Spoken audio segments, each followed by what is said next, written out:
Assalamualaikum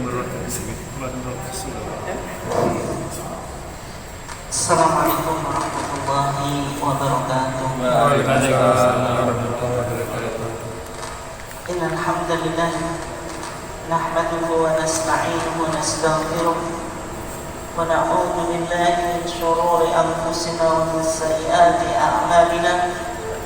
May yahdihillahu fala mudilla lahu wa may yudlil fala hadiya lahu. Asyhadu an la ilaha illallah wahdahu la syarika lahu wa asyhadu anna Muhammadan abduhu wa rasuluh. Allahumma shalli ala nabiyyina Muhammad wa ala alihi wa sahbihi ajma'in. Amma ba'd.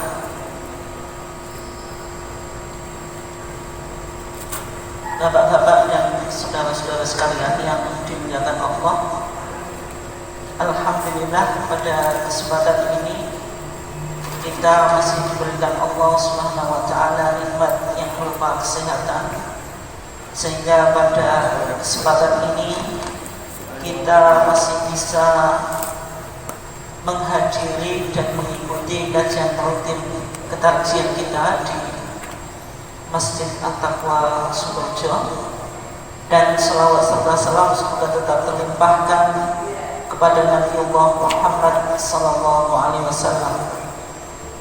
Bapak-bapak dan saudara-saudara jamaah sekalian yang dimuliakan Allah, insyaallah pada kesempatan ini kita masih melanjutkan topik yang sudah kita kaji, yaitu yang berkaitan dengan manhaj tarjih. Di dalam pertemuan yang lalu kita sudah mencoba mengkaji bahwasanya ketika kita bicara tentang sumber hukum di dalam perspektif Muhammadiyah, sumber hukum itu diklasifikasikan menjadi dua macam. Yang pertama disebut sebagai sumber hukum primer, yaitu Al-Quran dan As-Sunnah Al-Maqbulah. Al-Quran dan Sunnah Maqbulah. Sehingga ketika Muhammadiyah menetapkan sesuatu, itu rujukan atau referensinya yaitu mengacu pada dalil yang ada di dalam Al-Quran dan juga dalil yang ada di dalam As-Sunnah.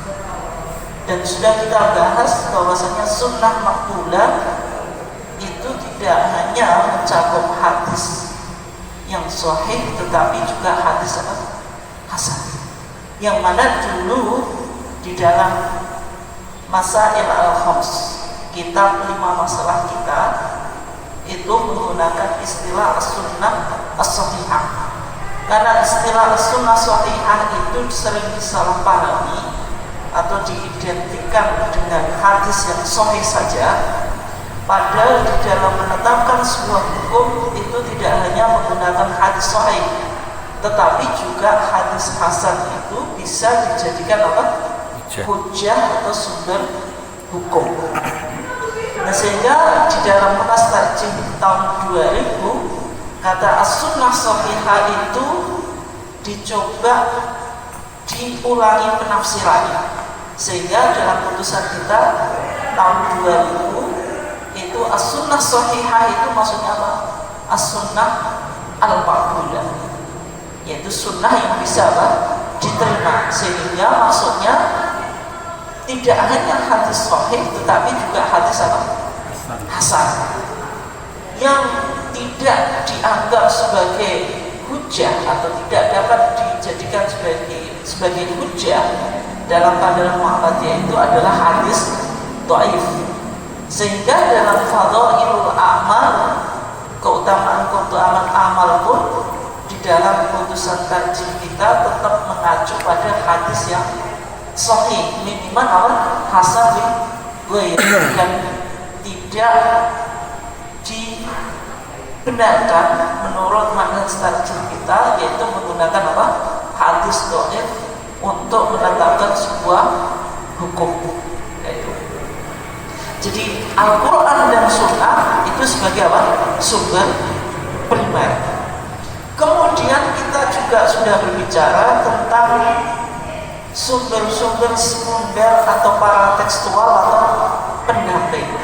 Intinya ketika kita bicara tentang sumber sekunder, artinya sumber ini tidak bisa berdiri sendiri, tetapi tetap mengacu pada Quran dan Sunnah. Sehingga kalau kita kemarin sudah diskusikan, sumber pendamping atau sekunder atau instrumental yang digunakan di dalam majelis tarjih itu ada beberapa macam. Yang pertama ijma, yaitu konsensus.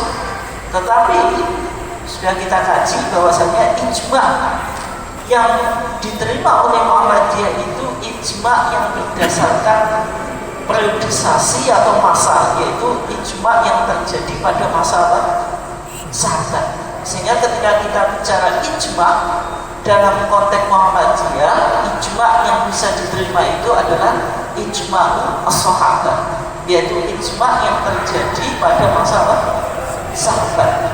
Artinya definisi ijma yang berkembang, ada sebagian ulama yang mendefinisikan ijma itu secara populis, yang mana ijma itu disebut ijma hadhil ummah, kesepakatan umat ini. Artinya juga melibatkan kaum awam. Dan definisi ini kan problematik. Bagaimana kaum awam itu dimasukkan di dalam ijma atau konsensus. Padahal orang awam itu tidak bisa mengambil hukum atau beristimbat dari dalil Quran dan Sunnah. Sehingga kalau ijma itu didefinisikan ijma hadhil ummah, kesepakatan umat ini, maka sebenarnya definisi ini masih problematik. Waalaikumsalam. Yang kedua, ada sebagian ulama yang mencoba mendefinisikan ijma itu secara elitis. Artinya ijma itu hanya ijma mujtahidi hadhil ummah, yaitu kesepakatan para mujtahid umat ini. Artinya yang ikut konsensus di dalam menetapkan hukum itu hanya kelompok elit, yaitu kelompok para ulama. Dan ini yang umum dipakai di dalam definisi-definisi ijma.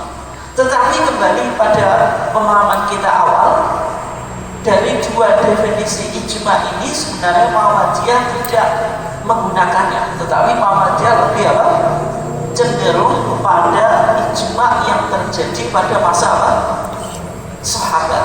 Sehingga ketika ada ijma itu harus di cross check dulu dalam pandangan Muhammadiyah. Ijma ini terjadi di masa kapan?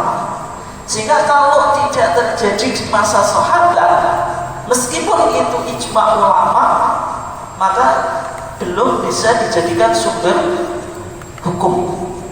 Misalnya terjadi ijma pasca sahabat, meskipun yang ijma itu para ulama, kalau kaum awam kan jelas tadi yang ada definisinya ijma hadhil ummah, kesepakatan umat ini. Kalau kesepakatan umat ini kan ada yang mujtahid, ada yang awam, jelas definisinya problematik. Nah, kalau ada klaim tadi, klaim ijma bahwasanya ini ijma di kalangan para ulama, itu harus di cross check dulu, dikaji ulang apakah ini terjadi betul-betul ijma di kalangan para sahabat. Ketika tidak terjadi ijma di kalangan para sahabat, maka tidak bisa dijadikan hujjah. Ini pandangan Muhammadiyah. Sebenarnya pandangan Muhammadiyah ini meskipun berbeda dengan pandangan jumhur ulama, mayoritas ulama, tetapi pandangan ini sama dengan pendapatnya Al-Imam Ahmad ibn Hanbal.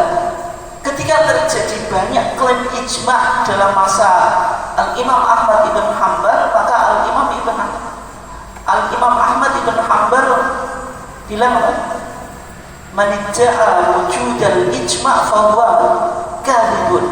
Siapa yang mengklaim adanya ijma, maka dia pendusta. Karena dalam pandangan Imam Ahmad, ijma itu hanya terjadi pada masa sahabat. Kenapa kok hanya pada masa sahabat? Karena secara populasi umat Islam pun pada masa sahabat itu masih apa? Masih sedikit. Sehingga terjadinya ijma itu sangat apa? Sangat mungkin.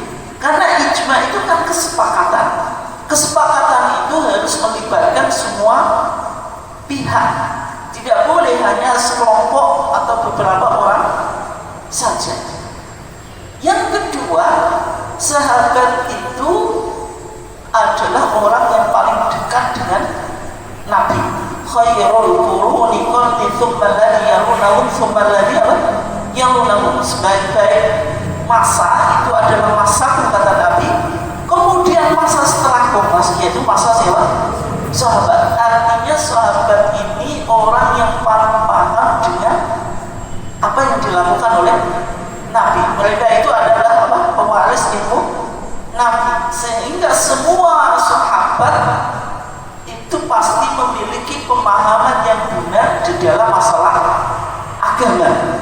Artinya ketika ijma itu yang diterima hanya pada masa sahabat, memang secara fakta orang yang paling mengetahui tentang Nabi yaitu para sahabat.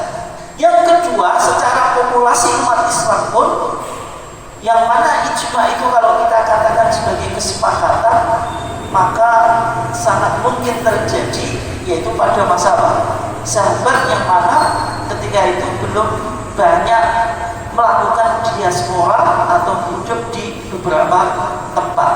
Itu tentang ijma.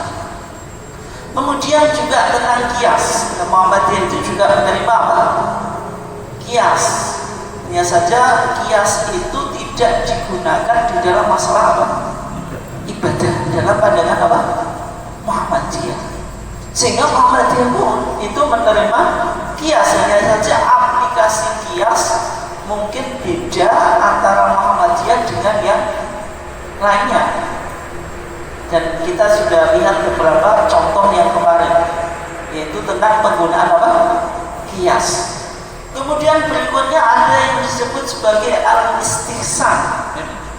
Al-istihsan kemarin kita sudah bahas dan kita lihat beberapa contohnya. Istihsan itu adalah kebijakan menyimpang dari aturan asal atau pendapat yang umum, karena ada sebuah maslahat.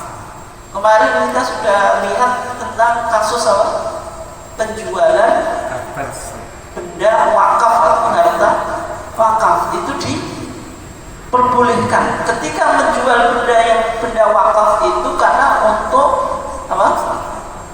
untuk maslahat, misalnya dibelikan yang lebih baru, padahal hukum asal wakaf itu la yubah, tidak dijual belikan, wala yuhab, dan tidak dihibahkan, wala yuros, dan tidak diwariskan. Tapi ketika benda wakaf itu sudah tidak layak pakai, kemudian dijual, uangnya dibelikan benda yang lebih baru yang bisa dipakai, ini berarti ada masalah. Masalah yang ingin dicapai apa? Istidamatan lil waqfi, untuk menjaga benda yang wakaf itu supaya masih layak pakai dan utuh. Itu juga bisa dilakukan. Ini kita sudah coba lihat kemarin contohnya. Ini yang namanya al-istihsan. Kemudian berikutnya ada yang disebut sebagai saddu adzari'ah. Saddu itu menutup, adzari'ah itu jalan. Artinya sesuatu yang mubah ketika berpotensi mengarah kepada kemadharatan atau kemaksiatan bisa diharamkan. Ini beberapa contoh kita juga sudah lihat kemarin. Misalnya di masa pandemi ini, salah satu atau beberapa fatwa yang dikeluarkan oleh Muhammadiyah itu tentang apa kemarin? Tentang sebaiknya sholat itu di rumah, tidak melakukan sholat di masjid atau di tempat publik pada saat pandemi ketika itu. Padahal kan afdalu sholatil mar'i apa? Sholatul jama'ati afdalu min sholatil fardhi bisab'in wa isyrina darajat. Ini kan menunjukkan apa? Sholat jamaah itu lebih baik daripada sholat sendirian. Tetapi ketika COVID itu belum bisa dideteksi bagaimana penyebaran COVID itu, yang intinya bahwasanya COVID ini adalah pandemi global ketika itu. Akhirnya Majelis Takjid mengeluarkan himbauan supaya warga Muhammadiyah sholat di rumah. Ini kenapa kok sholat di rumah? Karena apa? Satu, adzari'ah, yaitu tindakan apa? Preventif. Tetapi ketika kondisi sekarang sudah kita bisa melihat dan memetakan penyebaran COVID, maka diperbolehkan sholat di tempat publik atau di masjid, tetapi dalam beberapa hal, ya misalnya melakukan social distancing itu masih diperbolehkan. Itu berbeda antara satu daerah dengan yang lainnya. Tetapi kalau social distancing itu juga sebenarnya satu adzari'ah. Ya meskipun Nabi senantiasa memerintahkan para sahabat untuk untuk merapatkan atau meluruskan sufufakum fa inna tasfiyatas sufufi min iqamatis shalah atau min tamamis shalah. Ini dalam kondisi normal. Tapi ketika misalnya wabah COVID-19 ini masih belum bisa dideteksi bagaimana itu, kemudian sebagai bentuk kehati-hatian ketika kita melakukan soft distancing, penjaraan secara soft itu juga menggunakan satu adzari'ah, yaitu menjarak, merapatkan soft itu kan anjuran apa? Agama. Tapi ketika merapatkan soft itu berpotensi kepada kemadharatan, maka itu dihindari atau tidak? Dihindari.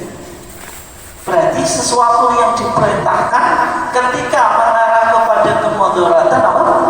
Boleh tidak dilakukan. Itu namanya apa? Satu adzari'ah. Oke.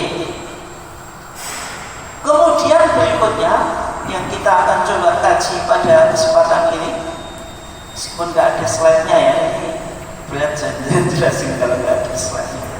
Tapi kita coba ya sebisa mungkin untuk ditangkap. Ada yang disebut sebagai al-maslahah al-mursalah. Al-maslahah al-mursalah. Maslahah itu apa? Kepentingan. Al-mursalah itu tidak terikat. Atau secara umum ini disebut sebagai public interest, yaitu kepentingan umum. Maksudnya apa? Maslahah itu yang maslahah. Mursalah itu mutlak atau tidak terikat. Maksudnya tidak ada larangan dan tidak ada perintah. Kalau kita coba klasifikasikan, maslahah itu ada tiga. Nanti jenengan biar tahu ya. Yang pertama ada disebut sebagai maslahah al-mu'tabarah. Al-maslahah apa? Al-mu'tabarah. Maslahat yang diakui oleh syariat. Dan maslahah ini, ketika maslahah itu diakui oleh syariat, pasti maslahat ini datang untuk memproteksi 5 hal. Untuk memproteksi apa? 5 hal. Yang pertama, hifdzun nafs, menjaga apa? Jiwa, protection of life. Yang kedua, menjaga harta. Apa? Menjaga apa? Harta atau hifdzul mal. Yang ketiga, hifdzul akal, menjaga apa? Akal. Yang keempat, hifdzun nasl, yaitu menjaga apa? Keturunan. Yang kelima, hifdzud din, dengan ingat-ingat. Jadi syariat itu pasti datang membawa maslahat untuk memproteksi 5 hal. Yang pertama, meskipun nggak urut ya, apa tadi? Jiwa. Yang kedua, akal. Yang ketiga, apa? Harta. Yang keempat, keturunan. Yang kelima, agama. Jadi kan coba sebutkan syariat apapun, sebutkan contoh saja. Apa ya? Yang disyariatkan di dalam agama ini apa? Baik berupa perintah atau larangan. Coba jenengan sebut saja. Sholat itu berarti menjaga apa? Itu sholat itu kan wa'aqimus sholat, yaitu perintah untuk sholat. Perintah untuk sholat itu menjaga apa? Menjaga agama. Yang lainnya apa? Contoh lain apa? Yang aneh-aneh saja. Apa? Yang larangan pendidikan. Nah, pendidikan. Pendidikan itu kan thalabul ilmi fardhatun ala kulli muslimin. Itu untuk menjaga apa? Kenapa kita dianjurkan untuk mencari ilmu? Berarti untuk menjaga apa? Menjaga akal dan juga bisa menjaga agama. Karena ketika agama itu tidak dipahami, berarti apa? Ya, agama tidak bisa apa? Berdiri kan? Sedekah. Apa? Sedekah. Sedekah itu menjaga apa? Harta. Menjaga harta dan agama juga. Sedekah menjaga harta kenapa? Karena harta kita itu tidak mutlak milik kita sepenuhnya. Ada harta itu adalah apa? Titipan. Dan di dalam harta kita itu ada hak fakir miskin. Ketika kita berikan sedekah, maka harta atau kotoran harta kita itu menjadi suci kan? Mana usomalun min sodakotin. Harta itu tidak akan berkurang sebab sedekah. Contohnya banyak. Misalnya kenapa? Yang berupa larangan saja. Kita misalnya dilarang untuk zina, wala taqrabu az-zina. Kenapa kok syariat mengharamkan zina? Ingin menjaga apa? Keturunan agama. Menjaga keturunan. Cuma kalau orang melakukan zina itu pasti punya anak, anaknya susah untuk diidentifikasi. Ini anaknya siapa? Keturunan. Akhirnya apa? Tatanan sosial jelas menjadi kacau. Karena ketika zina itu merajalela, orang wanita melahirkan tidak tahu apa ayahnya, ya, itu pasti menjadi apa? Tatanan sosial apa? Kacau, dan keturunan itu menjadi tidak jelas. Ini kan berarti kenapa? Wala taqrabuz zina, janganlah kau mendekati zina. Innahu kana fahisyatan wa sa'a sabila. Kenapa zina itu diharamkan? Karena syariat ingin memproteksi apa? Keturunan atau hifdun nasab. Yang lainnya larangan apa? Minum. Nah, minuman keras. Kenapa kok minuman keras itu haram? Innamal khamru wal maisir dan seterusnya. Kenapa kita tidak boleh meminum minuman keras? Untuk menjaga akal, hifdun akal. Yang lainnya apa? Biar jenengan apa? Tahu. Kenapa kok daging babi haram? Kira-kira apa itu? Dilarangkan. Agama. Menjaga agama atau Kesehatan. menjaga hifdun nafs, menjaga jiwa. Kenapa? Karena dalam kajian medis daging babi itu mengandung apa? Cacing pita yang sangat merusak kesehatan. Sehingga ketika babi itu diharamkan, berarti syariat ingin memproteksi apa? Jiwa. Contoh yang lain, haramkan apa? Biar kita mencoba berpikir, ini yang disebut maslahat. Mencuri. Kenapa kok syariat bilang as-sariqu was-sariqatu faqta'u aydiyahuma. Pencuri laki-laki dan perempuan itu suruh dipotong tangannya.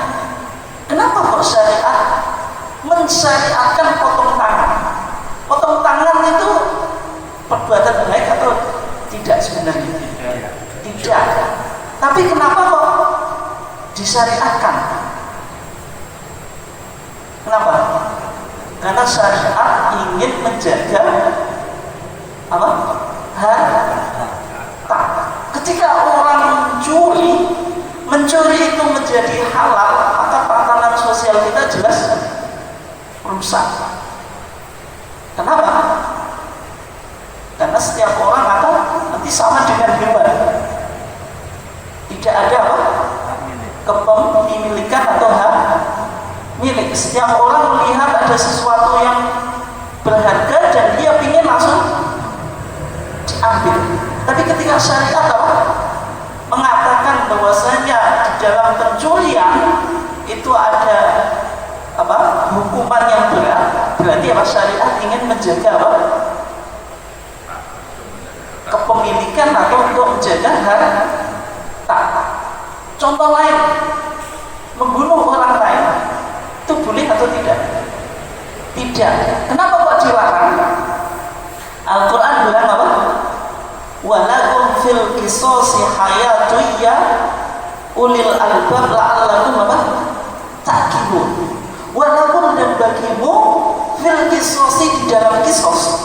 Kisos itu orang membunuh orang lain dibalas dibunuh. Hayatun, ada kehidupan. Ya ulil albab, wahai orang-orang yang memiliki akal, la'allakum ta'qilun, supaya kamu apa? Memikirkan. Kalau jenengan kok Al-Quran bilang kisos itu justru ada kehidupan. Orang membunuh dibalas dibunuh. Ini kehidupan atau mematikan? Mematikan. Tapi kenapa Al-Quran bilang ada hayatun, ada kehidupan? Tadi ya ulil albab la'allakum ta'qilun, supaya kita memikirkan. Yang namanya orang membunuh dibalas dibunuh itu ada kematian, bukan ada kehidupan. Tapi kenapa Al-Quran membawa logika baru? Bahwasanya hukum kisos itu tidak, hikmahnya itu tidak apa? Sedangkal apa yang kita pikirkan. Ada sebuah maslahat yang cukup besar yang ingin direalisasikan oleh syariat. Apa itu? Apa itu? Hifdzun nafs, menjaga jiwa. Ketika dijelaskan walakum fil qisas, dan bagimu di dalam qisas itu ada kehidupan. Artinya apa? Agar orang tidak semudah itu membunuh. Itu ketemu. Agar ketika kita mau membunuh orang itu berpikir. Ketika kita membunuh orang dibalas mati, kita jadi membunuh orang atau tidak? Tidak. Dengan kita tidak jadi membunuh orang, ada kehidupan atau tidak? Menjaga kehidupan. Berarti kalau kita mau hidup, jangan membunuh orang lain. Ketika kita semuanya sadar, ketika membunuh orang lain bakal mendapatkan balasan di kisos, maka orang itu tidak mudah untuk membunuh orang lain. Itu yang dikatakan Al-Quran apa? Walakum fil qisasi apa? Hayatun ya ulil albab la'allakum apa? Ta'qilun. Ini semuanya disebut apa? Al-maslahah al-mu'tabarah. Maslahah yang diakui oleh syariat yang kembali kepada proteksi 5 hal. Apa tadi? Menjaga jiwa, akal, harta, keturunan, agama. Dengan bolak-balik nggak apa-apa. Yang penting apa? Untuk setiap syariat yang ada di dalam Al-Quran dan Sunnah itu pasti untuk merealisasikan 5 hal. Oke. Itu yang disebut apa? Maslahah mu'tabarah, maslahah yang diakui secara otoritatif oleh syariat, yaitu ada dalil yang menyuruh atau melarang. Yang kedua disebut sebagai al-maslahah al-mulghat atau maslahah al-mulghat atau maslahah ghairu mu'tabar. Ada kemaslahatan tetapi tidak didukung oleh syariat karena kemaslahatan ini apa? Kontradiksi dengan dalil Quran dan Sunnah. Misalnya konteks modern sekarang ada gerakan feminisme. Gerakan feminisme itu apa? Gerakan yang ingin menyuarakan suara wanita dari kelompok feminim. Terutama misalnya adalah pembagian harta waris. Ketika konteks modern itu yang bekerja itu hanya laki-laki atau tidak? Tidak. Di satu rumah tangga itu laki-laki perempuan bisa jadi keduanya sama-sama apa? Kerja. Dan bisa jadi secara pemasukan wanita itu lebih tinggi daripada laki-laki. Kemudian muncul tadi suara wanita tadi. Ya, kalau sekarang wanita itu bekerja, laki-laki bekerja, sehingga pembagian warisan itu disamakan. Sehingga warisan laki-laki dengan perempuan sama. Yang kedua, laki-laki itu lahir dari siapa? Dari orang tuanya. Perempuan lahir dari mana? Dari orang tuanya. Sama-sama anak kok dibedakan. Ini secara logika modern itu masuk akal atau tidak? Masuk akal atau tidak? Masuk akal. Untuk maslahat atau tidak? Untuk maslahat atau tidak? Sama-sama Nah, konteks secara akal itu untuk maslahat atau tidak? masalah. Maslahat. Tetapi apakah kemaslahatan ini diakui oleh syariat? Tidak. Karena Al-Quran bilang apa? Yusikumullahu fi auladikum lidzakari apa? Mithlu hadzil unthayain. Bahwasanya warisan laki-laki dan perempuan itu tidak sama. Berarti ketika ada suara dari meskipun suara equality, persamaan tadi antara laki-laki dan perempuan dalam hal waris, tetapi karena ini kontradiksi dengan ayat Al-Quran,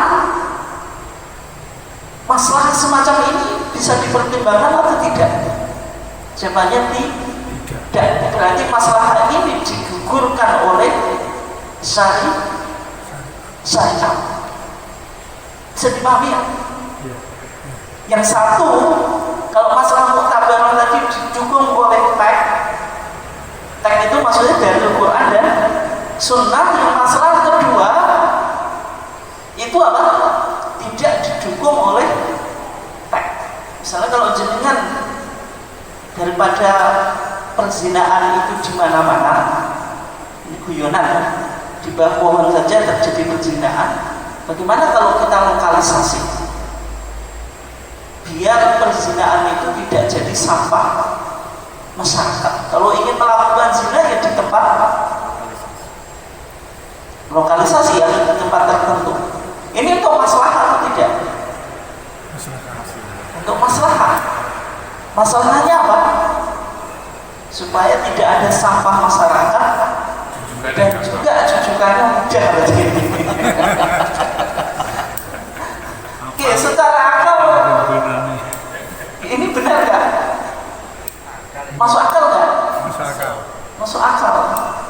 Tetapi secara syariat bagaimana?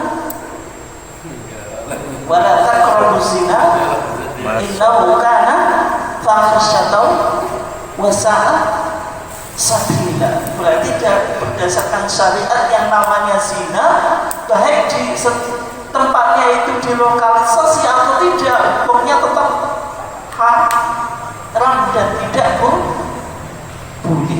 Misalnya ada orang yang mengatakan, loh, kalau saya zina di semua tempat itu yang tidak baik secara etika masyarakat.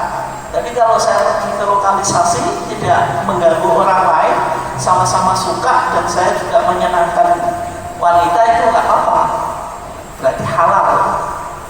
Ini kan secara logika kan masuk akal.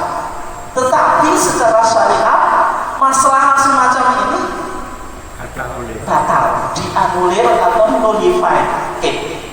Berarti yang kedua apa disebut apa? Maslahat ghairu mu'tabar. Yang ketiga, ada maslahat tidak ada perintah secara eksplisit atau secara spesifik dan tidak ada apa? Larangan. Konteks modern ada sertifikasi dalam berbagai macam hal. Sertifikasi kepemilikan. Kita mau beli tanah, biar ada bukti yang jelas ketika transaksi itu, maka ditanyakan apa? Sertifikatnya. Di dunia pendidikan juga semacam itu. Ketika melihat orang ini sesuatu qualified atau tidak, itu dibuktikan dengan ijazah. Kemudian dalam makanan pun, karena kita semuanya ragu, padahal hukum asal itu apa? Al-aslu fil asya' al-ibahah. Tapi karena sekarang sudah kacau, itu yang halal yang disertifikasi, padahal yang seharusnya disertifikasi itu yang haram, karena haram itu jumlahnya sedikit dan hukum asal itu apa? Halal. Al-aslu fil asya' al-ibahah atau al-hil. Hukum asal suatu itu kalau konteks makanan apa? Halal. Tapi karena dunia ini sudah kacau, akhirnya apa? Makanan pun harus ada sertifikasi. Kalau jenengan tanya, sertifikasi dalam konteks modern ini ada dalil yang melarang atau memerintah atau tidak? Tidak ada. Tapi adanya sertifikasi ini untuk merealisasikan masalah atau tidak? Untuk merealisasikan masalah. Ini yang disebut sebagai masalah apa? Mursalah. Jadi masalah mursalah itu apa? Masalah yang tidak didukung oleh agama, baik berupa perintah maupun larangan, tetapi bisa dijadikan acuan karena untuk merealisasikan apa? Kepentingan publik. Secara umum masalah mursalah ini digunakan oleh pemerintah atau lembaga-lembaga tertentu untuk apa? Untuk merealisasikan kemaslahatan publik. Regulasi-regulasi pemerintah itu ya masalah apa? Mursalah. Misalnya dengan pajak itu yang nggak ada dalilnya. Tapi kenapa orang wajib pajak? Misalnya lampu lalu lintas, jenengan tanya dalilnya mana? Yang nggak ada. Tapi kalau jenengan ditanya wajibkah kita mentaati lampu lalu lintas? Wajib. Kenapa? Karena ada masalah yang ingin direalisasikan. Ketika orang tidak mentaati lampu lalu lintas, maka berpotensi apa? Banyaknya kecelakaan. Ini kan berarti apa? Masalah mursalah. Oke. Jadi ketika kita bicara masalah mursalah, yaitu tadi masalah yang tidak ada dalil yang melarang atau memerintahnya secara spesifik atau secara jelas. Dan kemudian masalah itu sebenarnya berjenjang juga. Ada yang disebut masalah daruriyah, masalah yang sifatnya itu esensial, atau kalau kebutuhan adalah kebutuhan apa? Primer. Contohnya apa? Sandang, pangan, papan, itu kan apa? Primer. Yang kedua, masalah yang daruriyah itu biasanya kembali ke 5 hal tadi, itu menjaga agama, menjaga akal dan seterusnya. Yang kedua, ada masalah sifatnya itu hajiat. Hajiat itu apa? Kebutuhan yang sifatnya apa? Sekunder. tidak penting, tetapi ketika tidak terpenuhi menjadikan hidup kita menjadi susah, sehingga Islam datang memberikan rukhsah, yaitu keringanan. Nanti kita coba lihat ya, misalnya ini nanti terakhir ini. Yang ketiga ada taksiniat itu kalau kebutuhan sifatnya tersier. Ini hanya sekedar hiasan estetika saja. Ibarat rumah kalau daruriyahnya itu pokoknya bangunan rumah secara hukum itu ya daruriyah. Kalau hajiah itu misalnya secara umum ya rumah itu ada pintu, ada pagarnya dan sebagainya. Kalau taksiniat itu misalnya dekorasi rumahnya bagaimana? Ketika jenengan rumahnya tidak dicat, tidak didekorasi, itu juga tidak menjadikan masalah. Karena ini hanya taksiniat, yaitu masalah tersier. Maka masalah itu bisa dibagi menjadi semacam ini. Ya, contohnya tadi ini langsung aplikasi ya. Tadi ketika Majelis Tarjih mengeluarkan fatwa sholat di rumah, ini contoh yang paling mudah. Ketika musim pandemi.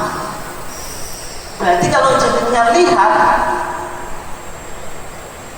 sholat di rumah dalam masa pandemi itu ada dua masalah. Sholat itu masalah menjaga menjaga agama. Pandemi ketika kita keluar dari rumah, kita supaya tinggal di rumah berarti menjaga jiwa. Sama-sama menjaga agamanya dan menjaga jiwanya. Ini bisa diklasifikasikan menjadi tiga tadi.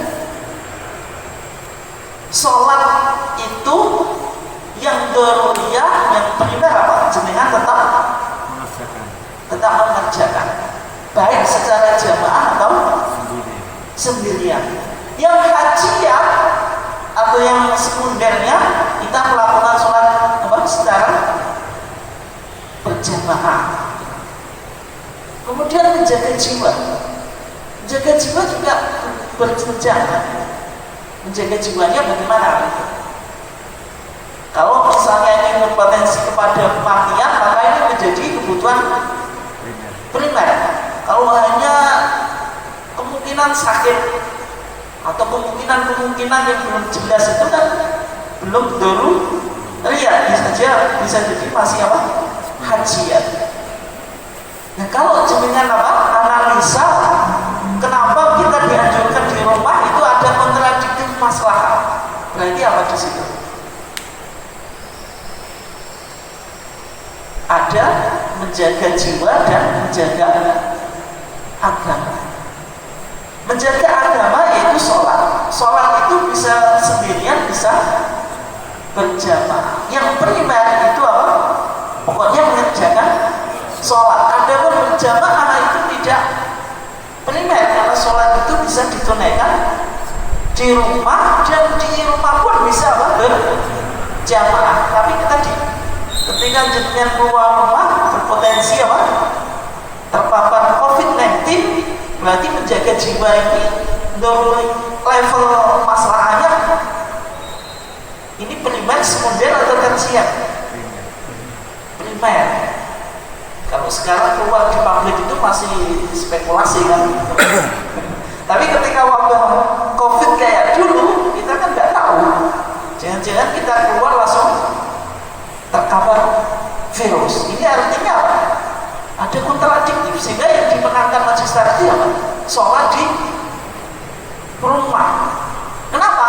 Karena tadi menjaga agama masih bisa dengan sholat sendirian meskipun tidak berjamaah. Tapi ketika kita sholat di masjid terkapar COVID, berarti kan masalah hifdzun nafs yang paling tinggi yang sifatnya daruriyah menjadi hilang. Itu caranya ya, cara berpikirnya semacam itu. Yang mudah-mudahan itu ya bisa ditangkap. Ya, monggo kalau ada pertanyaan. pemanfaatan wakaf tadi yang kan dalam pemahaman kan mewakafkan sesuatu itu barangnya akan mengalir sampai kapanpun.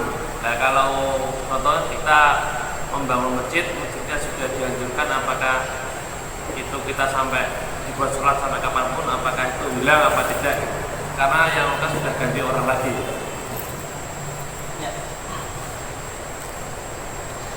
Ya, itu pertanyaan yang menarik ya. Ketika kita lihat di putusan wakaf kita ini, di putusan wakaf kita, maka di putusan wakaf yang diputuskan oleh Majelis Tarjih di Muktamar Khususi ke-32 di Purwokerto tahun 1953, maka di sana dijelaskan, ini teksnya, mata adima naf'ul mawquf bihi li nahwi halakin falaka tasarrufu bihi fima yumathiluhu aw yushabihu fi naf'i aw bai'uhu aw shira'u syai'in akhar bi thamanihi istijabatan lil waqfi. Katanya apa? Di mana perlu kalau barang wakaf itu sudah lapuk atau rusak, bolehlah engkau pergunakan untuk lainnya yang serupa, atau engkau jual atau engkau belikan barang lain untuk meneruskan wakafnya. Artinya apa? Artinya ini membolehkan benda yang diwakafkan itu ketika sudah tidak layak fungsi untuk apa? Dijual, dibelikan benda yang baru. Fungsinya apa? Istidamatan lil waqfi, untuk menjaga harta wakaf itu supaya tetap apa? Tetap berfungsi. Kalau misalnya masjidnya direnovasi, sudah tidak layak, tapi tidak layak itu perlu untuk dikaji loh. Tapi kalau sudah terlalu lampau, kalau sekarang kan orang renovasi masjid itu kadang tren, belum waktunya sudah dipaksakan, itu maksudnya perlu dikaji loh. Tapi intinya ketika terjadi renovasi itu kan artinya masjid yang lama sudah tidak layak pakai. Tidak layak pakai itu macam-macam. Bisa apa? Yes, bisa bangunannya sudah tidak sesuai dengan standar, atau misalnya kalau peralihan tempat, bisa jadi tempat masjid yang dulu itu tempatnya tidak begitu strategis, kemudian tanahnya dijual, dibelikan tanah baru yang tempatnya lebih strategis dan macam-macam. Intinya kan apa? Wakaf yang asli itu apa? Hilang atau diganti yang baru. Tapi yang ditekankan oleh Majelis Tarjih itu bahwasanya benda wakaf itu fungsinya tidak hilang, meskipun pokoknya itu bisa apa? Bisa berubah, bisa beralih. Kalau masjid yang baru sudah tidak layak huni, kemudian apa? Di renovasinya itu lebih layak untuk dihuni. Berarti kan masalahnya masih tetap. Apakah yang menjadi pertanyaan, apakah hartanya hilang ketika karena kan dihubungkan tadi nilainya, ya dihubungkan dengan barangnya itu ada atau tidak. Tapi kalau tarjih lantai ya, hilang kan, ya, hilang akhirnya kan hilang. ya. Tapi kalau tarjih dilihat pada nilai dan substansi barang tersebut. Meskipun wujudnya sudah apa? Sudah tidak ada. Artinya ketika renovasi itu kan yang dulu itu kan masih dimanfaatkan, ya. Nah, masih apa? Dimanfaatkan, entah itu dijual atau diapapun lah. Tapi bagaimana prakteknya ketika lantai itu sudah terus langsung diganti lantai yang baru? Ya bagaimana? Ya, kalau jenengan berpikirnya secara fisik ya mungkin sudah tidak kelihatan. Tapi kalau jenengan nilai bahwasanya adanya keramik sekarang itu tidak lepas dari keramik yang dulu. itu nanti apa berpikirnya bisa berubah. Tapi intinya kan kelayakan untuk dipakai, bukan tetapnya benda tersebut. Mungkin dalam kita kan ya terfokusnya benda itu. Ya, makanya kan Berpikir yang kedua. Iya. berpikirnya yang kedua. Betul. Yang ditekankan pada substansi atau nilainya. Dan yang menariknya 1953 nanti ada kajian khusus ya. Itu Majelis Tarjih sudah berpikir tentang wakaf tunai yang dikembangkan oleh pemerintah. Ini pada tahun berapa? 1953 itu sudah ada. Sekarang wakaf tunai berupa uang itu kan, ini kan programnya pemerintah kan? Nah, itu sudah dipikirkan oleh Majelis Tarjih di 1953 bahwasanya meskipun kita wakaf dengan uang, kemudian uang kita itu diinvestasikan berkembang, itu diperbolehkan karena asalnya ini ya uang itu meskipun nilainya ya segitu misalnya. Kemudian berkembang ini diperbolehkan. Nanti kita bahas bedanya wakaf tunai dengan wakaf mengumpulkan uang untuk beli barang. Jadi kalau wakaf tunai itu yang uang kita ini yang dianggap wakaf. Kalau jenengan kan secara umum kan cari donatur, kumpulan uang untuk beli tanah misalnya. Ini bukan wakaf tunai namanya. Uang itu difungsikan untuk beli sesuatu, tapi benda yang dibeli itu yang disebut wakaf. Tapi kalau wakaf tunai, ya kita kasih uang misalnya 1.000 ya, ini yang dianggap wakaf. Itu ada, nanti kita bisa suatu saat ngaji secara khusus bagaimana logikanya. Oke. Ya sudah jam 5 kita tutup. Oke, terima kasih Bapak-Bapak dan saudara-saudara sekalian yang dimuliakan Allah. Kita tutup dengan bacaan alhamdulillah. Wassalamualaikum warahmatullahi wabarakatuh. Waalaikumsalam.